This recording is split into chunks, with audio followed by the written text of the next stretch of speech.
Hi అండి. ఈ story నచ్చితే లైక్ చేసి సబ్స్క్రైబ్ చేసుకోవడం మర్చిపోతే. నీకెందుకత్తమ్మా క్షమ, నేను వచ్చేదాన్ని కదా. పర్లేదు బుజ్జమ్మ, నువ్వు మొహం కడుక్కొని కూర్చో, నేను లంచ్ తీసుకొని వస్తానని కాతమ్మ ఫోన్ కట్ చేయగానే సిరి మొహం కడుక్కొని ఫోన్ తీసుకొని కాసేపు తనలో తానే ఆలోచించుకొని మమత గారికి ఫోన్ చేసింది. హలో సిరి, అమ్మ ఏం చేస్తున్నారు? ఏం లేదు మా, అక్క పెద్దమ్మ పిన్ని వాళ్ళు అందరూ వచ్చారు, నాన్నతో మాట్లాడుతున్నారు. నాన్నతో ఎందుకు మా, పెద్దమ్మ వాళ్ళందరూ నీకు సహార పెడదామని ఒక్కొక్కరు ఒక్కో వస్తువు కొనడానికి ముందుకొచ్చారు. తల్లి మాటలు వినగానే సిరికి ఎక్కడలేని ఆనందం వచ్చింది. నిజం చెప్పాలంటే సిరి సారి కోసమే ఫోన్ చేసింది, కానీ తను అడగకుండానే మమత గారు అసలు విషయం చెప్పారు. ఏంటి నువ్వు అనేది?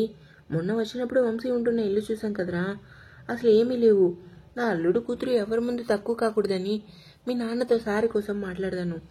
ఎలానో నిన్ను తీసుకొని వస్తాను కదా, సారితో పాటు అత్తింటికి పంపిస్తాను. పెద్దనాన్న వాళ్ళు టీవీ, మామయ్య డబుల్ కార్డ్ మంచం, పిన్ని ఏమో వాషింగ్ మిషన్, ఇంకా రెండో పిన్ని ఫ్రిడ్జ్ కొంటాను అంది. నాన్నేమో వంశీబాబుకి బైక్ కొంటాను అన్నారు. ఇంకా మిక్సీ గ్రైండర్ లాంటివి అన్నీ కూడా కొనేసాం తల్లి. అవునా, సరే అమ్మా, నీకు విషయం చెప్పడం మర్చిపోయాను. ఇల్లు మారామని కొత్త ఇల్లు కోసం చెప్పింది. అవునా, పోనీలే మంచి పని అంటూ కూతురుతో మాట్లాడి ఫోన్ కట్ చేసింది మమత. ఎవరు మమత ఫోను? ఇంకెవరండి, మీ అమ్మాయి. అవునా, పెట్టేసిందా ఫోను? పెట్టేసింది, ఇల్లు మారామని చెప్తుంది. పోనీలే మంచిదే కదా. మీ అక్క చెల్లెలందరూ దళకు వస్తూ కొంటున్నారు కదా. వంశీకి ఇంకా పెద్ద బండి కొంటాను. అల్లుడైనా కొడుకైనా అన్నీ తనే కదా. నా అల్లుడిని చూసి అందరూ నోటి మీద ఏలేసుకోవాలి. వేసుకుంటారండి, ముందు మీరు భోజనం చేద్దురు రండి. సరే పదా అని ఇద్దరు డైనింగ్ హాల్కి వెళ్ళారు. తల్లి మాటలు విన్నాక సిరి ఆనందం అంతా ఇంత కాదు, ఎగిరికి అంతేసింది. ఆ దేవుడు ఎప్పుడు మంచి వాళ్ళకి మంచి చేస్తాడు. వంశీ గారిని నెలలో కాంటాక్ట్ డబ్బులు వస్తాయి కదా అని ఇల్లు కోసం దాచుకోవాలని ముందే కలలు కందింది. ఇంతలో భోజనం పట్టుకొని లోపలికి వచ్చింది కాంతమ్మ. అత్తమ్మ, ఎందుకు మీకు అంత శ్రమ? ఇప్పుడే అమ్మ ఫోన్ చేసింది అత్తమ్మ. అవునా, అందరూ ఎలా ఉన్నారు బుజ్జమ్మ? బాగున్నారు అత్తమ్మ అని ఇద్దరికి భోజనం వడ్డించుకొని కబుర్లు చెప్పుకొని భోజనం పూర్తి చేశారు. గిన్నెలన్నీ కడిగి బెడ్రూమ్లో దుప్పటేసుకొని ఫుల్గా రెస్ట్ తీసుకుంది సిరి. 5 అయినా సిరి లేవలేదు, చాలా మత్తుగా నిద్ర పట్టేసింది. ఈలోపు కాంతమ్మ లేచి టీ తీసుకొని సిరి కోసం కాఫీ పెట్టి బయటకు వచ్చి వరండా నీట్గా తుడిచి అక్కడ చాప వేసి కూర్చుంది. మెలకు రావడంతో సిరి వాష్రూమ్కి వెళ్ళి ముఖం కడుక్కొని బయటకు వచ్చింది. అత్తమ్మ, లేపొచ్చు కదా, పడుకున్నావు కదమ్మా.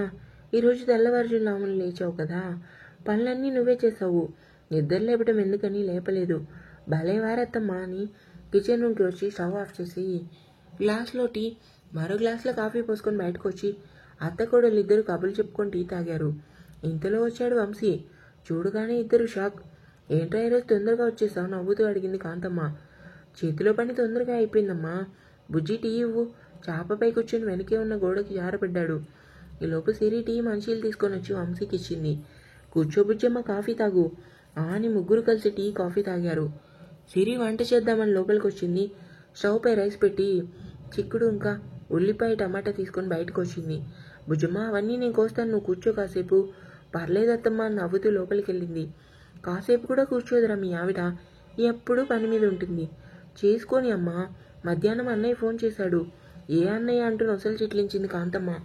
ఇంకెవరు, నీ పెద్ద కొడుకు, నీ గారాల పట్టి శ్రీనివాస్ గారని వంశీ అనగానే లోపల బియ్యం తెస్తున్న సిరి వాళ్ళ మాటలు విని హాల్లో కూర్చొని బియ్యంలో రాళ్ళు ఏమన్నా ఉన్నాయేమో అని చూస్తుంది. ఏమన్నాడు? మామూలుగానే చేశాడంటమ్మా.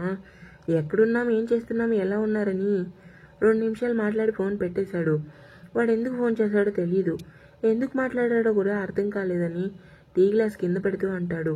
వాడు మధ్యాహ్నం నాకు ఫోన్ చేశాడ్రా, అయితే కారణం లేకుండా చేయడు. అసలు ఎందుకు చేశాడమ్మా? ఏముంది, మిమ్మల్ని వేరే ఇంట్లో పెట్టానని ఆరాలు లాగుతున్నాడు. మండి ఫోన్ పెట్టేశాను. ఉల్లిపాయలు కట్ చేస్తూ అసలు ఏం జరిగిందో చెప్పమ్మా. ఏముందిరా, వాడి బుద్ధి తెలిసిందే కదా అని శ్రీనివాస్ మాట్లాడిన మాటలు చెప్పి నోటుకొచ్చింది ఆగేసరికి కోపం వచ్చి ఫోన్ పెట్టేశాను. అసలు ఏంట్రా వాడు, అసలు అర్థం కాడు. ఏం చేస్తామమ్మా, వాడికి ముందు నుంచి అన్ని అనుమానాలే కదా.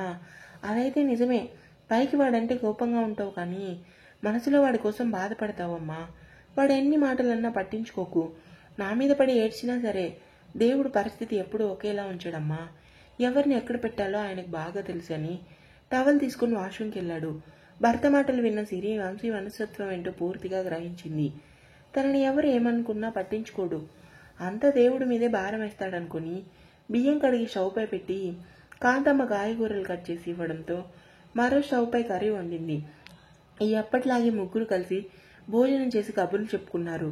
కాంతమ్మ 9 వరకు సిరి వంశీతో ఉండి పాత ఇంటికి వెళ్ళింది. బెడ్ మీద కూర్చొని ఏదో ఆలోచిస్తుంది సిరి. ఏమైంది బుజ్జమ్మ అలా ఉన్నావు? అత్తమ్మ వెళ్ళిపోయింది కదండి.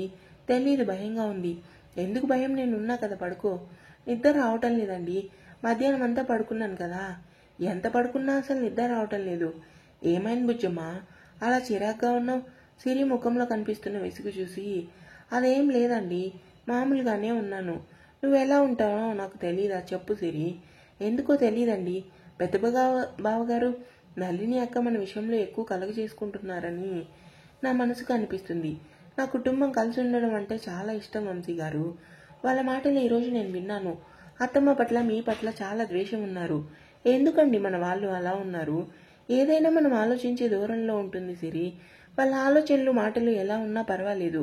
నువ్వు ఎక్కువ ఆలోచించకమ్మా. నువ్వు అత్తమ్మ మామయ్య నేను ఇదే మన ప్రపంచం. వాడి బుద్ధి ముందు నుంచి అంతే.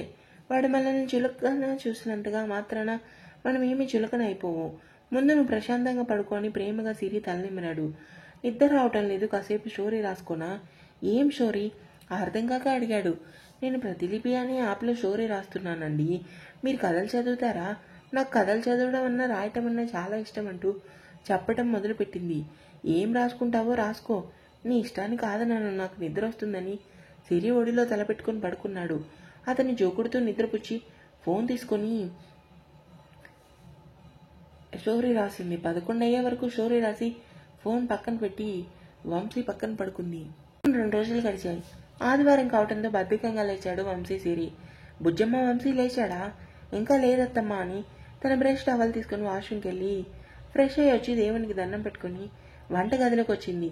సిరి, అమ్మ వస్తుందా ఈరోజు? అవునత్తమ్మా, రాత్రి మీకు చెప్పాను కదా. అదే, ఎంతమంది వస్తున్నారు? అమ్మ, పెద్దమ్మ, అత్తమ్మ. సరే అని వంశీ రూమ్కి వచ్చింది. అప్పుడే నిద్ర లేచాడు వంశీ. ఏంటమ్మా, రే ఫ్రెష్ అయ్యి మార్కెట్కి వెళ్ళు. అత్తమ్మ పెద్దత్తమ్మ వస్తున్నారు, వాళ్ళకి వంట చేయాలి కదా. చేపలు ఇంకా కోడి మాంసం తీసుకోరా అంటాడు. సరే అమ్మా అని బయటకు వచ్చాడు. ఈలోపు వంశీకి టీ ఇచ్చింది సిరి. సిరి, బిర్యానీ వండుతావా? ఎందుకండి, అత్తమ్మ వాళ్ళు వస్తున్నారు కదా. వైట్ రైస్ ఏం వండుతావు చెప్పమ్మా. అమ్మ ఉంది కదా, వంటలో నీకు హెల్ప్ చేస్తుంది. బిర్యానీ వండు, కర్రీస్ తీసుకొస్తాను. సరే అండి, బ్యాగ్ ఇవ్వని వంశీ అనేసరికి బ్యాగ్ తెచ్చిచ్చింది. వంశీ మార్కెట్కి వెళ్ళగానే కాంతమ్మ ఉల్లిపాయలు ఇంకా మసాలా నరగటంతో బిజీ అయింది. ఈలోపు సిరి కిచెన్ రూమ్లో బిర్యానీ వండుతుంది. బిర్యానీ పూర్తవగానే సింక్లో ఉన్న గిన్నెలన్నీ కడిగి కర్రీస్ పెట్టుకొని వచ్చాడు.